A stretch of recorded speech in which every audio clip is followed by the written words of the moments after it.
క్రమములో అల్లా యొక్క గృహంపై జనాలు ఎక్కుతూ ఉంటారు మరియు దానిని శుభ్రపరుస్తూ ఉంటారు కూడా. ఎవరైనా ఆరాధించేటటువంటి ఆ గృహము పై ఎక్కి దానిపై తమ కాళ్ళతో తొక్కేటటువంటి విషయం ఏదైనా ఉందా అంటే నిస్సందేహంగా లేదు. అంటే ఈ విషయము వారికి మంచి సమాధానమేను. విగ్రహాలను పూజించేవాడు ఎవడు కూడా దానిపై ఎక్కి నించోడానికి ఇష్టపడడు. కానీ వారు తలపోస్తున్నటువంటి సందేహము, ముస్లిములు కూడా విగ్రహం చుట్టే కదా ప్రదక్షిణాలు చేయడం అంటే, మేము ఆ కాబా గృహం చుట్టూ ప్రదక్షిణాలు ఎందుకు చేస్తున్నామంటే అది ఏకా దైవారాధన కోసం ప్రపంచవ్యాప్తంగా ఒక కేంద్ర బిందువు కాబట్టి మనందరం కూడా అక్కడికి వెళ్ళి ఆ కేంద్ర బిందువు చుట్టూ ప్రదక్షిణలు చేస్తున్నాము. చేసే ప్రతిసారి ఇదే చెప్తున్నాము, ఓ అల్లా నీవు తప్ప ఆరాధ్యుడు లేడు అని. ఓ గృహమా నేను నిన్ను పూజిస్తున్నాను అని ఏ ముస్లిము చెప్పడు. అది వాళ్ళు తెలుసుకోవాల్సినటువంటి విషయము.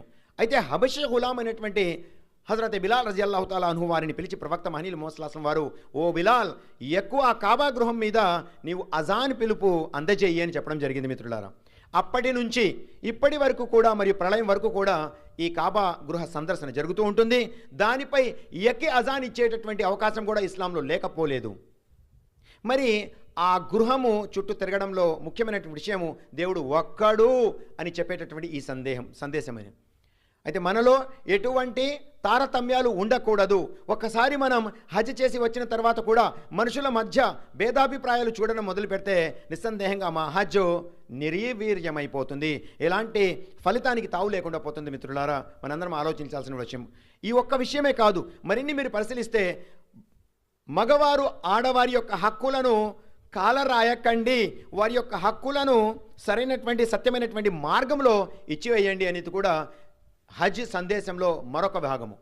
అలాగే ఈ విషయాలు మీరు పరిశీలిస్తూ పోతే తల్లిదండ్రుల హక్కులను మీరు నెరవేర్చండి అని ప్రవక్త మహనీయులు ముహమ్మద్ సల్లల్లాహు అలైహి వసల్లం వారు హజ్ యొక్క ఈ సందేశంలో భాగంగా చెప్పడం జరిగింది. అలాగే ధర్మ ప్రచారము కూడా మీరు అందచేయండి అని చెప్పడం జరిగింది. అలాగే మక్కా నగరము పవిత్రమైనది అని ఒక చోట చెబుతూ అదే మక్కా నగరము కన్నా పవిత్రమైన వాడు ఒక ముస్లిం యొక్క గౌరవము, శీలము అని చెప్తున్నారు ప్రవక్త మహనీయులు ముహమ్మద్ సల్లల్లాహు అలైహి వసల్లం వారు. అల్లాహు అక్బర్! ఇది ఎంత పెద్ద విషయం అండి. అల్లాహ్ ప్రవక్త మహనీయులు ముహమ్మద్ సల్లల్లాహు అలైహి వసల్లం వారు అంటున్నారు, ఓ నా సహాబా, ఏమిటి ఈ నగరము పేరు? మక్కా. దీని పవిత్రత ఎలాంటిది? అత్యంత పవిత్రమైన నగరము. ఓ నా సహచరులారా, ఈ గృహము ఏమిటి? అల్లాహ్ యొక్క గృహము ఓ ప్రవక్త.